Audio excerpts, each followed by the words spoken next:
daily Tennessee Titans podcast, part of the Locked On Podcast Network. Your team every day.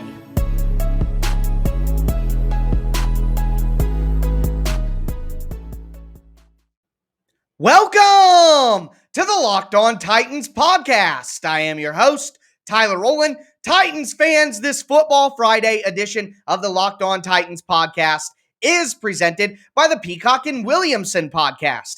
NFL analyst Brian Peacock and former NFL scout Matt Williamson host Locked On's Peacock and Williamson every Monday through Friday. Brian and Matt give you a national perspective on all of the latest NFL news, so make sure you check out the Peacock and Williamson podcast, part of the Locked On Podcast Network, wherever you get your podcast. But it is a Football Friday here on the Locked On Titans podcast. We have to recap everything that you need to know from a very difficult Thursday joint practice for the Titans against the Tampa Bay Buccaneers. And then, of course, we need to go position by position through the offense and the defense and preview everything you need to know heading into Saturday night's preseason game against the Buccaneers as well. Before we get into that, do want to remind you guys, I'm going to be putting out daily, Monday through Friday, Tennessee Titans content here on the Locked On Titans podcast all year long. Make sure that you never miss an episode of the Locked On Titans podcast by subscribing on whatever platform you stream podcasts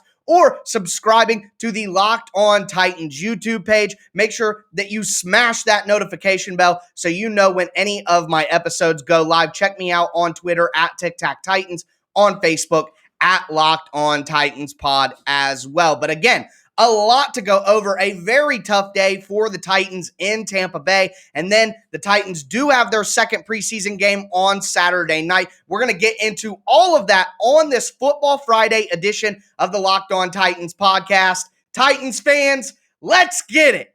Diving straight in. And I'm a little bit of a nerd, to be honest with you guys. I get real nerdy about my football, so it may not be a shock to any of you, but I'm a big Star Wars fan, and if you guys recall the original trilogy from the 70s and 80s, Episode 4 was A New Hope, and quite frankly, that's how we all felt yesterday, coming off of Wednesday's practice where the Titans defense seemed to dominate the GOAT Tom Brady and the Super Bowl champion Tampa Bay Buccaneers. But if any of you guys are Star Wars fans as well, you know what came right after A New Hope. And it was Episode 5, The Empire Strikes Back. And quite frankly, that's exactly what happened on Thursday. Darth Brady and his Buccaneer troopers were able to really put it on the Titans in every single aspect. It was a very, very bad day of practice for the Titans. And as a matter of fact, head coach Mike Vrabel even said,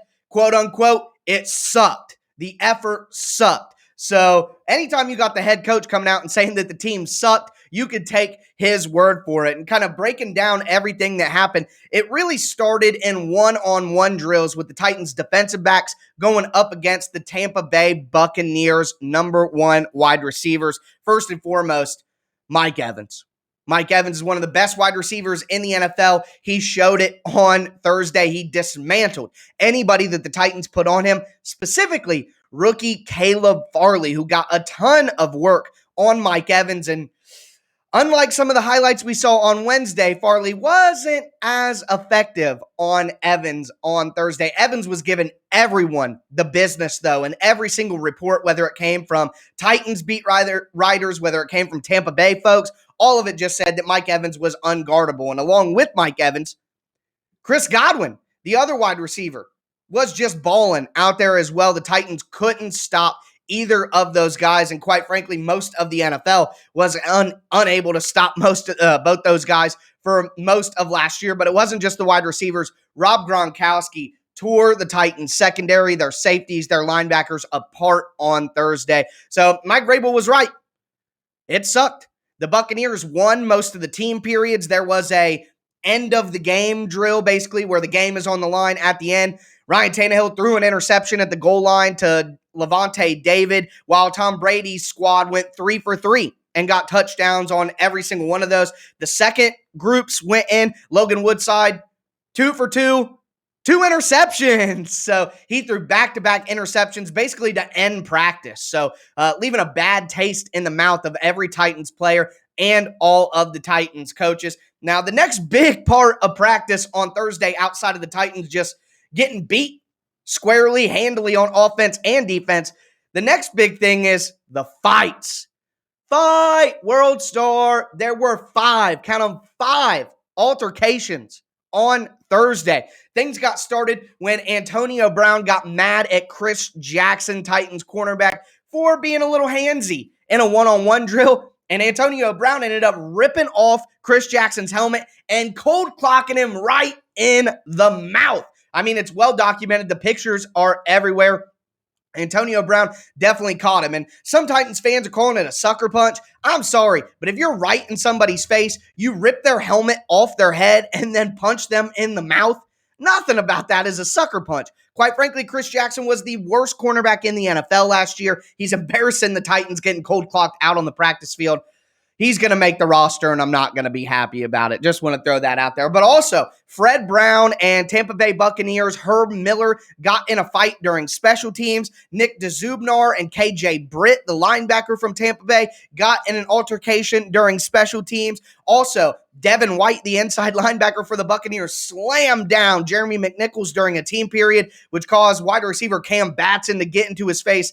Cam, I love the intensity, buddy, but the guy's got about 4 inches, probably 40 to 50 pounds on you. Just be careful out there. The Titans can't lose any more wide receivers. And then ultimately, which was surprising this didn't happen earlier, Big Jeff and star center for the Buccaneers, Ryan Jensen, got in a little tussle as well. So the tensions were very, very high on this day, and they boiled over quite a bit. But I do want to mention a couple positives here as we go forward. Fred Brown, with a ton of Titans wide receivers not participating, we'll get into that in a second. Fred Brown stepped up. He was one of the only positives for the Titans on the day in special teams and as a receiver. And then Sam Kickin' Fickin' continues to impress. Poor Tucker McCann was playing well, kicking well, and then you get injured, and it just creates an opportunity for somebody else. Sam Ficken went 9 for 10 on the day on field goals, his only miss being a 48-yarder, and some of those field goals were over 50 yards. So a great day for Ficken, who is now 48 of 53 kicks with the Titans since he signed. I mean, I don't know how the Titans could go with McCann over Ficken at this point in time, especially if he kicks well on Saturday night. I mean, you're not going to be able to Ficken stop him from getting on this roster. But with that being said, always got to remind you guys who didn't participate for the Titans. No Julio Jones, duh. No A.J. Brown, no Nate Davis, no Ben Jones, no Darrington Evans, no Dane Cruikshank, no Tucker McCann, no Danico Autry, no Matthias Farley, no Jeff Swaim, no Marcus Johnson, no Brady Breeze. I think it is worth pointing out here that the Titans got dismantled by the Bucs on Thursday, but I mean, the Titans barely have their starting offense out there. And something I got to give credit to Paul Kaharski. He kind of put this out there first, but the Titans have had 16 practices now since they came back for training camp. Not a single second did they have all 11 of their offensive starters out on the field. Going to be really tough to develop continuity. Going to be really tough to get on the same page if you don't practice together. Mike Vrabel himself said today that practice habits become game reality. And it's hard to develop good practice habits if your starters aren't out there. So I feel like that is worth noting here, but the Titans got to find a way to get those starters together before the season kicks off, and they have to do it soon. Also, just a little roster transaction on the back end. Brent Qualley, who is a backup offensive lineman, an offensive tackle for the Titans. He was injured. He was placed on IR, and they brought back Paul Adams, who was cut earlier in the week when the Titans trimmed down the roster to 85. So welcome back, Paul Adams. See ya, Brent Qualley. But that's going to do it for our first segment here. That is everything you need to know from Thursday's joint practice against the Tampa Bay Buccaneers. We are going to go into a preview of the Titans' second preseason game taking place Saturday night in Tampa Bay against the Buccaneers. Before we get into that, do want to remind you guys about the best tasting protein bar in the galaxy, and it comes from our friends over at Built Bar. They have 12 delicious flavors on the website right now. They're always rotating in some occasionally limited time flavors as well. So there's something for everyone. The bars are covered in 100% chocolate. They're absolutely delicious. I'm not on a diet or any kind of health regimen or anything like that, as maybe you can tell. But I still like to eat the Built Bars like a candy bar just because they taste good, but it's not just the taste.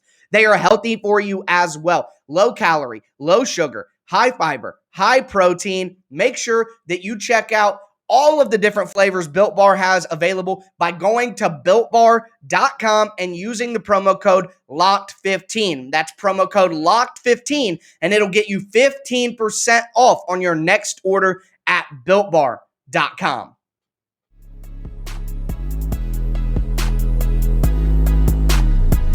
Titans fans, we are going to continue this Football Friday edition of the Locked On Titans podcast. We just broke down everything that you need to know from Titans joint practice on Thursday with the Buccaneers. Now, we're going to preview Saturday night's game against the Buccaneers. We'll all be watching, and there are a lot of position battles to pay attention to, not only on the offense, but on the defense. And of course, I will never forget about special team. So we're going to dive into all of that. Now, I do want to take a quick moment. I'm not advertising anything, but I just want to say thank you so much to all of you guys who are supporting the YouTube channel, supporting this new venture. I know that there have been some audio issues here in the past week with starting the new YouTube streams, and some of you guys have even reached out to me to let me know about that. I'm working on that. There are some bugs. This is a new process, and I'm going to get it right for you guys and make sure. So feel free to let me know if you experience issues with the audio, with the video, anything like that. Not perfect, and I can admit that, but I am striving to be. So thank you so much to everyone who stayed patient with me during this process as I kind of get things going the proper way. And also big shout out to the couple of guys who made sure they reached out to me and let me know when they saw some issues, whether it be lighting or audio or whatever. I can't improve the show for you guys unless you let me know where the issues lie. I try to pick up on everything, but either way, just want to say thank you all so much. But let's get into this preview of Saturday night's game. I'm going to start on the offensive side of the ball. And while a lot of people are ready to declare Logan Woodside the winner of the backup quarterback spot, I'm not quite ready to do that. I thought Matt Barkley played well last week when he was in there, despite the pressure and despite playing with the third stringers. Logan Woodside got to play with the second stringers, and he had a very good day too. I can admit that, of course, but I don't think that it was substantially better enough to completely lock down this contest and call the fight. I don't see that. So I want to see a little bit more Matt Barkley in this game. I would imagine we're not going to get any Ryan Tannehill again, so probably a full half of Logan Woodside, a full half of Matt Barkley. But at some point, I would like to see Matt Barkley get a run with the number twos, whether it be in the second quarter and they go first quarter Woodside, second quarter Barkley, and then flip-flop that in the second half. Woodside can go in the third, Barkley in the fourth, whatever they want to do. I just want to see even footing for these guys as they battle it out because, of course, as you know, I'm skeptical of Logan Woodside. But that's not the only backfield battle that is going on right now. The third running back spot and what could end up being the backup running back spot if Darrington Evans doesn't get healthy quickly. That battle still rages. I thought for sure going into training camp that Brian Hill, the veteran off his best season of his career last year in Atlanta, would take home that third roster spot for the running backs, but it does not appear to be that cut and dry. Jeremy McNichols obviously has a little bit of trust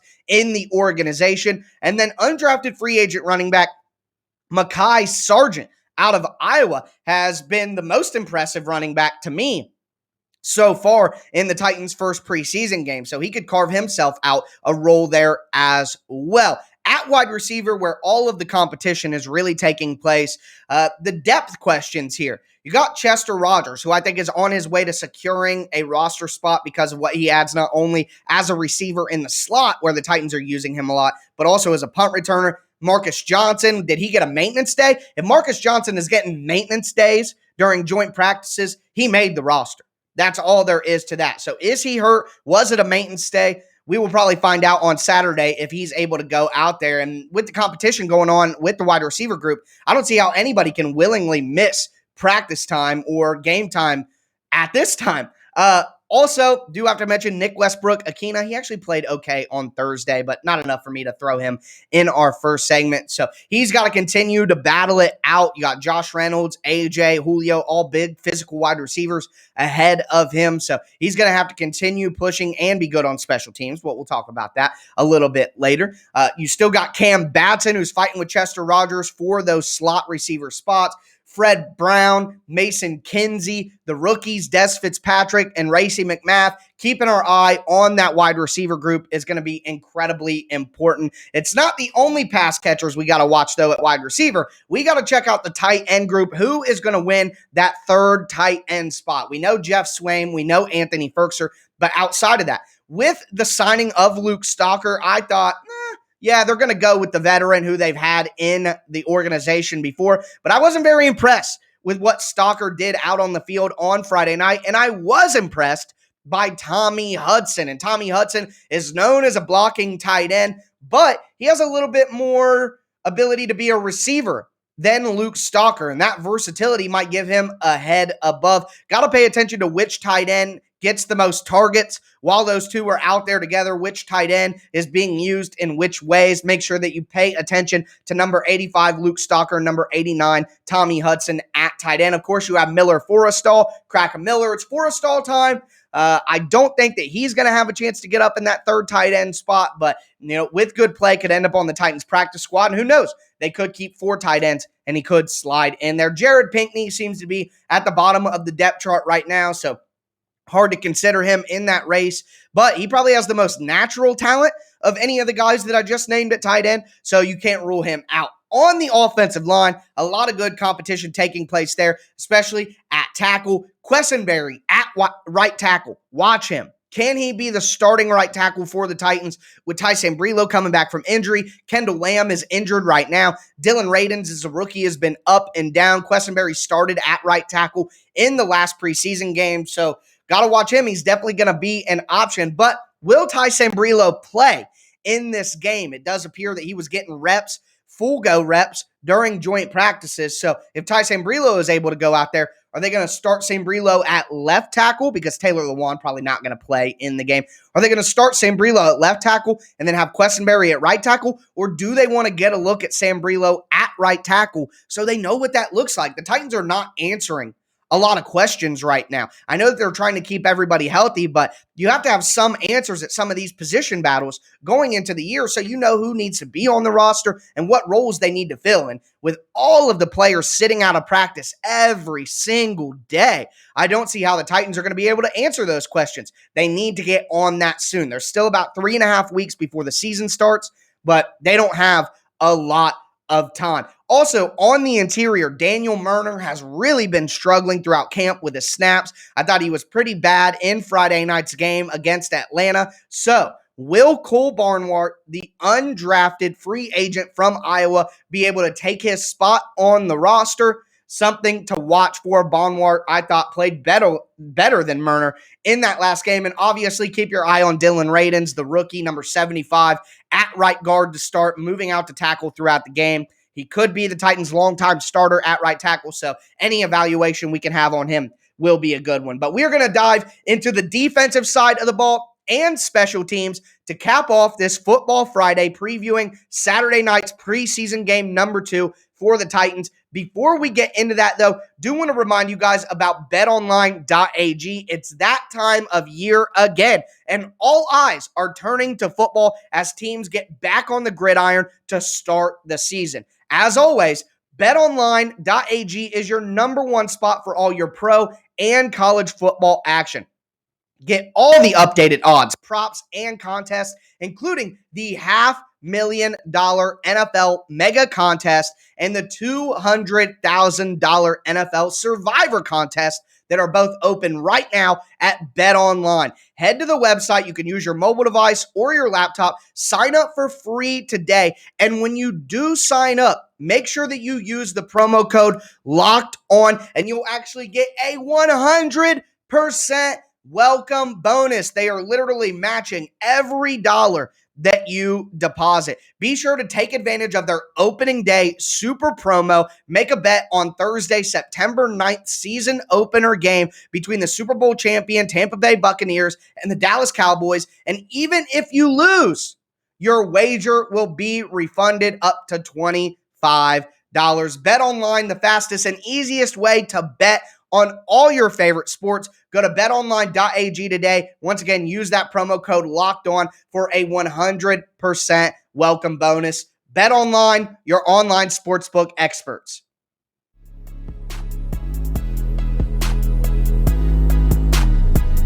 We are going to cap off this Friday edition of the Locked On Titans podcast, a Football Friday edition, as we do have a game on Saturday night, and we are smack dab in the middle of our preseason preview. Talked about the offense. Now we're going to move into the defensive battles to watch during this game. Before we get into that, I want to tell you guys where to get the best information possible before you head over to place your bets on betonline.ag, and that is the Locked On Bets podcast hosted by your boy Q and handicapping expert Lee Sterling. You get daily picks, blowout specials, wrong team favored picks, and Lee Sterling's lock of the day. Follow the Locked On Bets podcast, brought to you by betonline.ag, wherever you get your podcast. So we're going to dive into these defensive position battles to watch on Saturday night, and we'll start with the interior defensive line. And of course, I have been really enjoying watching Tyir Tart and Larrell Murchison, the second-year defensive line combo.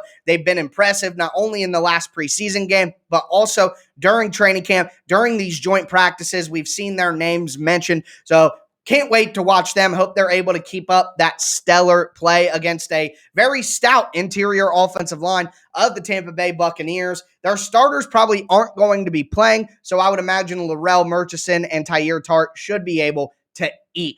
Also, moving down further in the depth chart, you got a guy like Anthony Hamilton. You got a guy, Woodrow Hamilton, Anthony Rush, Naquan Jones, all fighting for probably one spot along the interior defensive line. Have to watch those backup D-lines and see who can make the cut for the Titans.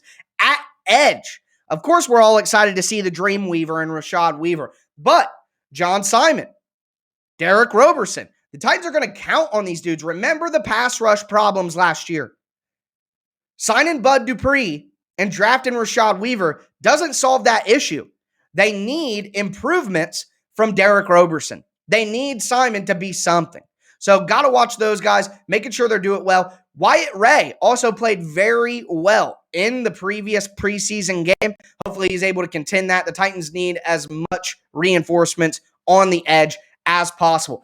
At inside linebacker, this is a very interesting one because the Titans just brought back Nick Dzubnar. You know that you're going to have David Long and Monty Rice as the backup actual linebackers, but that fifth linebacker spot on the interior probably going to be a special teams only guy. So Jan Johnson, Nick Dzubnar, Justin March, even Ola Adeni. I know he's playing outside linebacker, but from a special teams perspective, all of those dudes are really going to have to prove it out there when they get their opportunities behind the top four. And then defensive backs. I want to focus mostly on safeties. I mean, the Titans have had so many injuries. We know Kevin Byard and Amani Hooker are going to be good to go. They're the starters, but Matthias Farley hurt. Brady Breeze hurt. Tedrick Thompson was just placed on IR. You got Clayton Gaithers, Bradley McDougall out there. Are those guys going to be ready to go in this game? And are they going to know enough on the defensive side of the ball with the playbook to be able to play well and maybe get themselves a roster spot? These are veteran guys who have played a lot of snaps in the NFL. I don't think the Titans are playing around anymore with the safety position. They're going to get vets in here who they know how to play. And though they may not be as talented as the starters, they're still more reliable than some of the younger guys like a Crookshank or a Breeze, something like that. So it makes sense that the Titans would try to get those guys up to speed as quick as possible so we can actually see what they can do out on the field. And then finally, we're going to transition into, at the cornerback spot, I want to see Elijah Molden. I want to see Elijah Molden. I want to see Caleb Farley. Want to see those rookies play at cornerback. They practiced all week in joint practices. Hopefully that's a good sign that they can get out there. Then special teams, just two things really quick. The punt return battle. In my mind, it's really between Cam Batson and Chester Rogers. Whoever wins that battle probably going to lock down a roster spot over the other guy. I would say the clubhouse leader right now is Chester Rogers, but can't rule Batson out if he's able to make a few plays on Saturday night. And then finally, the kicker position. Will Tucker McCann be healthy enough to kick in that game? He didn't practice all week, so I'm going to say probably not. He won't be able to kick in the game, and that just gives more opportunity to Sam Ficken. And if Ficken kicks well again and makes all his kicks, there's just no way that the Titans can go a different direction. It's unfortunate because it's mostly injury related for Tucker McCann, but hey, man, it's football, and sometimes those are the breaks. Break it up, break it up, break it up. Well, reference Easter egg for my hip-hop fans out there. But that is going to do it for me today, folks. I'm probably going to have a instant reaction video up on Saturday night after the game concludes, like I did last Friday night. You guys gave me over 600 views on that on YouTube. It's my best video to date, so thank you very much for all that support, and I hope you guys support my instant reaction pod and video as well. But that's going to do it for me today. That's going to do it for this week of the Locked On Titans podcast, the first week of the show that every single episode was also live on YouTube. I'm proud of me. Thank you guys very much. I appreciate it. Got through all the little audio issues, everything. Just very appreciative, very grateful for all of you guys. But excited for a Tennessee Titans football game this weekend. I'll be back to recap everything with you guys. That's going to do it for me today, though. As always, I am your host, Tyler Rowland, and this was Locked On Titans.